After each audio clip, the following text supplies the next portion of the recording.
What up, YouTube? The title of this video is Make $1,000 a Day Breaking Cards. Now, first off, what this is about is selling sports cards, and there's kind of a new way to sell sports cards. And rather than, selling them on eBay one-on-one, they do what are called breakings. And you're basically live streaming yourself opening up a case of cards, and people, it's kind of like a chance lottery type deal. People are bidding on a team, or sometimes a team is randomly chosen for them. But there is big money in this, and I've actually looked at the numbers in terms of what you can buy these cases for wholesale versus what guys are getting on these breaks. For those of you guys who are interested in sports cards and collect sports cards, you may already be familiar with this concept. For those of you who are not, check out a website called breakers.tv, and it's basically a bunch of live streams of different rooms. There's a chat room on the side, and you're basically bidding on a team. It's kind of a chance listing, chance auction type thing, but these things go for big money. Now, typically, I don't like to make videos, make $1,000 a day in less than an hour, things like that. I don't like making flashy video titles like that. I know they do bring in views. This realistically is a way, like $1,000 a day would be at the top of your game, but I can easily see how you could do $200 to $400 a day with probably only, 2-3 hours of your time every day. So what is breaking cards? Basically, sports cards have gotten a lot cooler than they were when I was younger. When I was younger, I probably grew up in the worst decade for sports card collecting, like late 80s and then, through most of the 90s. Cards were overproduced, and there weren't really any cool cards. I remember like it was Topps, Donruss, Fleer. Towards the end of my years of collecting, I remember when Upper Deck first started coming out, and Upper Deck was pretty cool because, they had glossy cards and it was a little bit different. But cards were pretty boring back in my days of collecting. Now, look up something like Topps Premier or Panini, some of these different Panini Select and some of these different brands. There's some really cool cards. Not only do they not overproduce them, a lot of cards are 1 of 1 or, 5 of 25, etc. So that they don't overproduce cards like they used to. Also, these packs are a lot smaller, whereas you used to get, 10, 12, 20 cards in a pack. Now, there's some things where you might pay $80 for a pack of 4 cards. You might pay $50 for a pack with a single card. You don't know what you're getting. But if you get hooked up with wholesale suppliers, you can buy these cards at pretty reasonable. Reasonable is like $250, but you can buy these cases of cards for a couple $100. And if you do a case breaking, just to give you some rough numbers, on a case breaking I was watching yesterday, the guy was making anywhere from $620, $680, $700 per case that he broke open. And you can buy these cases for about $250. So granted, there's going to be PayPal fees, there's going to be shipping fees. Because these are nicer cards, you're having to put them in sleeves.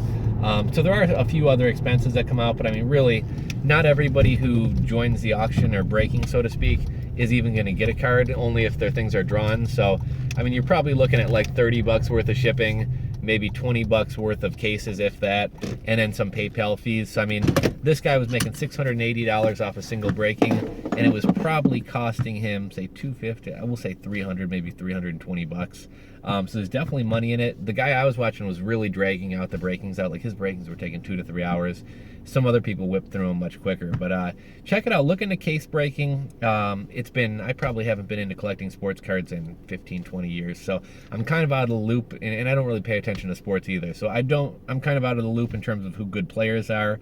I'm kind of out of the loop in terms of what's a good, now you got like Topps Premier, Topps Panini, Topps Elite, Topps Gold, Topps Silver, Topps Platinum, So you really do need to, if you don't want to lose money and if you want to know what to buy and what's in demand, you really are going to need to spend hours and hours watching these breakings, seeing what cards people want, what the breakings are going off at. You're going to need to get hooked up with wholesale suppliers. Now, if you want to get hooked up with like a factory direct company, like there's one called GTS, you're going to need, sometimes they require you have a brick and mortar store. Other times they at the very least require you have a website. Obviously a website is a lower barrier to entry than having a store, but some people don't even want to create a website to get a wholesale supplier. Some people, wholesale. Some people are going to require that you have an EIN tax number. If you buy from somebody secondhand who bought from GTS, you can still get a good price without having to jump through all the hoops of having a retail store, or a site, or even an EIN or a tax number, or whatever, reseller certificate. Sorry, I got to get back in from my. Just ran out to grab some lunch, so I'm gonna wrap this video up. I am gonna do a more in-depth video where I kind of show you guys some of the cards that are popular, where I show you guys Breakers TV. But I just stumbled upon this yesterday. It seems like a really interesting opportunity. For those of you guys who are already sports fans, or even better, if you're already into collecting cards, you probably are already familiar with the idea of case breaking. This is something totally new to me. My partner is a big sports fan, and he actually brought up the idea. He was trying to get wholesale accounts with various autograph companies, card companies, etc. And I was kind of turned off to the idea. I'm like, man, I really have no idea. I like selling things where I can buy a product for $2 and sell it for $30. That's the kind of margins I like. With sports cards and autographs and stuff, you're lucky to get 50% margins. A lot of the stuff takes a long time to sell. So I was kind of turned off by the idea at first. Plus, selling individual cards is a full-time job in terms of coming up with all the listings and everything.